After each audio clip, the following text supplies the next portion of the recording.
Chapter 24. Kent. I wasn't supposed to be home yet. That was the first mistake.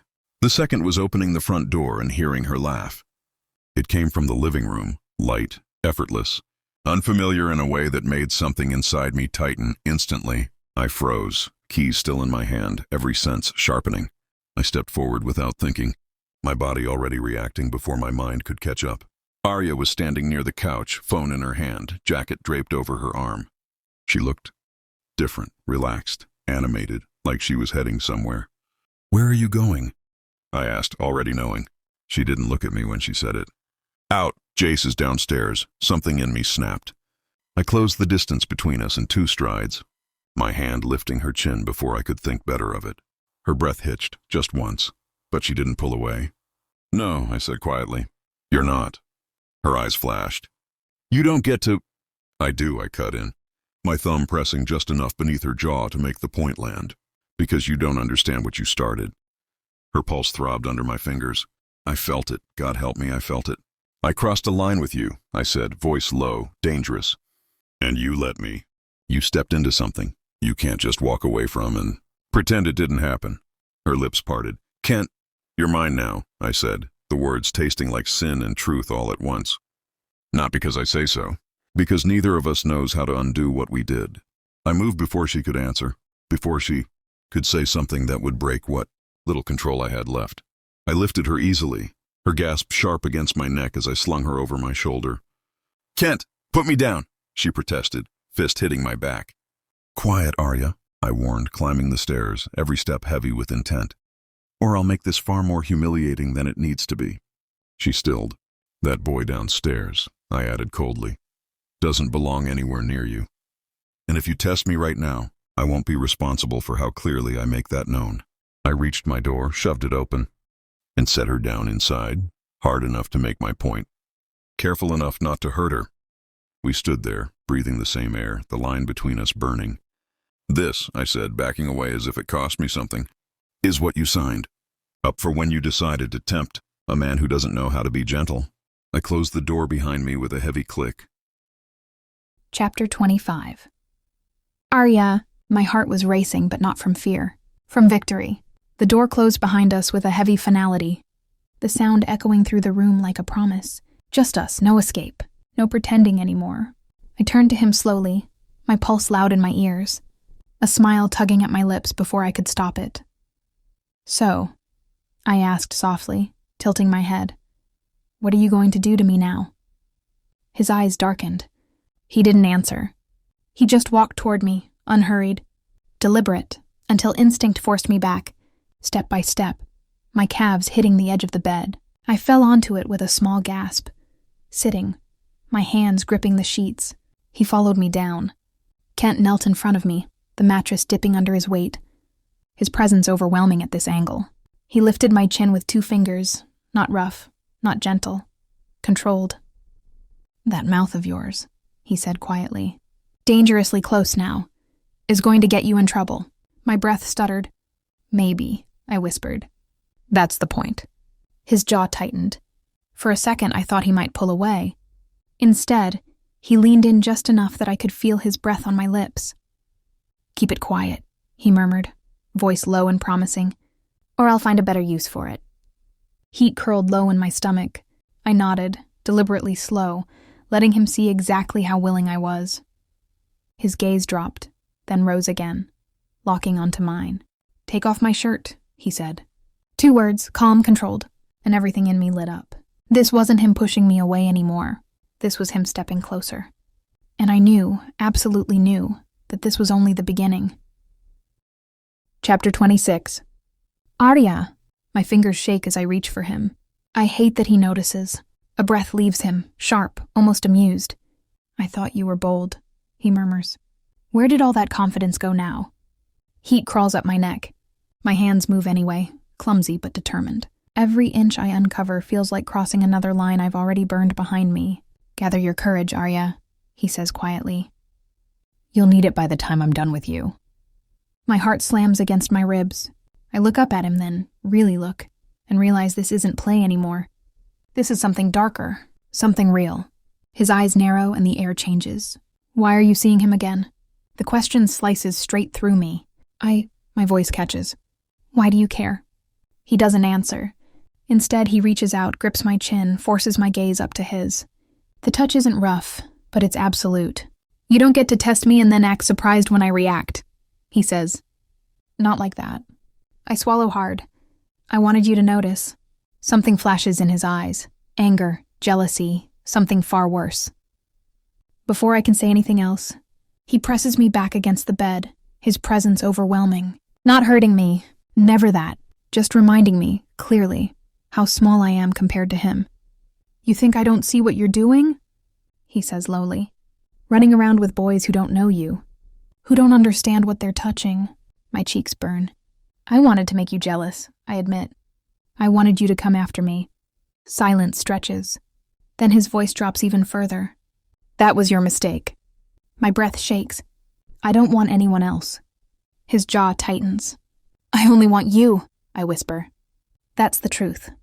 Nothing else. He studies me for a long moment, like he's deciding whether to ruin us both. Then his hand comes to my face. Not rough, not gentle either. Just certain. His thumb brushes my cheek, and the contact alone sends heat rushing through me. This is the last line, he says. Once I cross it, there's no pretending anymore. I lean into his touch. He exhales like something inside him finally gives. His lips clashes to mine. This kiss is nothing like the first one. There's no hesitation this time. No restraint. Just need, and it's overwhelming.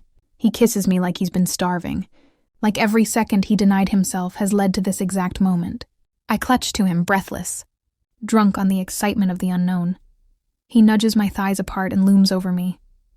The dress? I was about to say, shh, he says immediately. His hands are rough and greedy as they roam all over my body, cupping between my thighs with a desperation that makes goosebumps on my body. He pauses for a moment. Without breaking eye contact, he slides off his belt, then slips his slacks off. I blushed at the sight before me. The unknown is scary and enticing, and I'm dying to know what's underneath. He clampers on top of me, settling like a heavy weight. I groan, tilting my hips in desperation. This changes everything, he says. I don't argue, because I know he's right.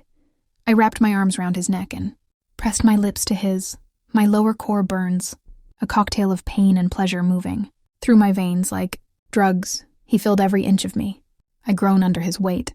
His hips grind against me with every dirty sin he whispers in my ear. Am torn, stuck between not wanting this feeling to end and chasing the release.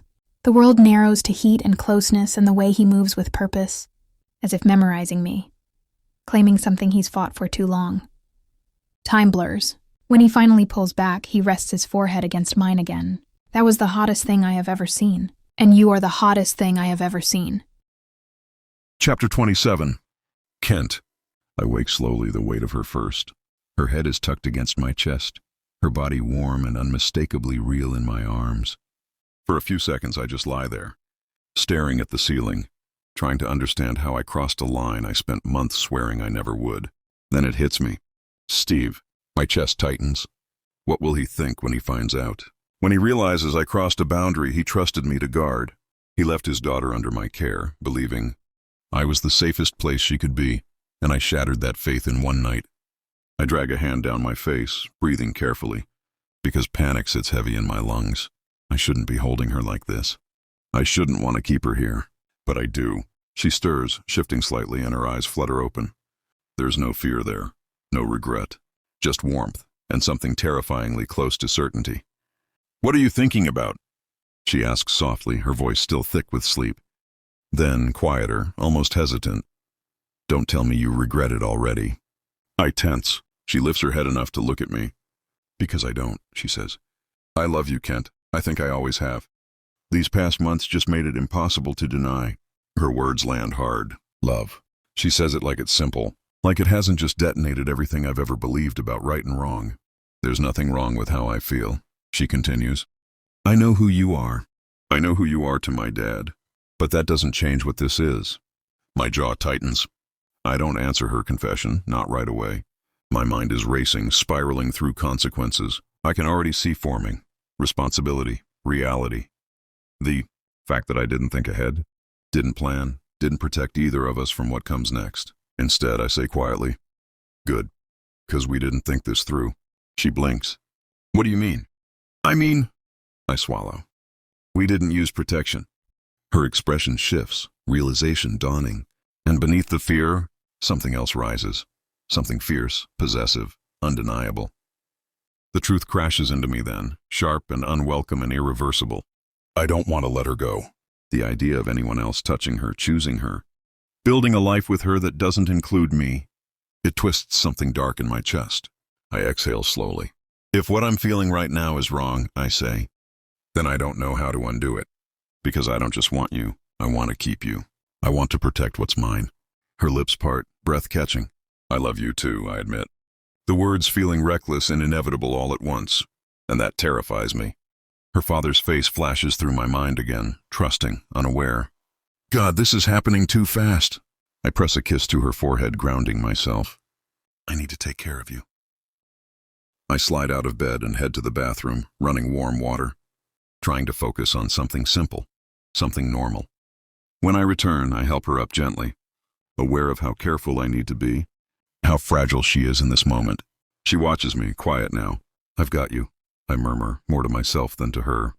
As I guide her toward the bath, she glances back at the bed, then at me. What about the sheets? I'll handle it, I say firmly. You don't need to worry about that. I don't know how I'm going to face Steve. I don't know how this ends. But standing here with her trusting me completely, one thing is painfully clear. There's no turning back now. Chapter 28. Loving him feels like breathing for the first time. It settles into me quietly at first, then all at once. Warm, certain, unstoppable. The moment he said he loved me, the world shifted.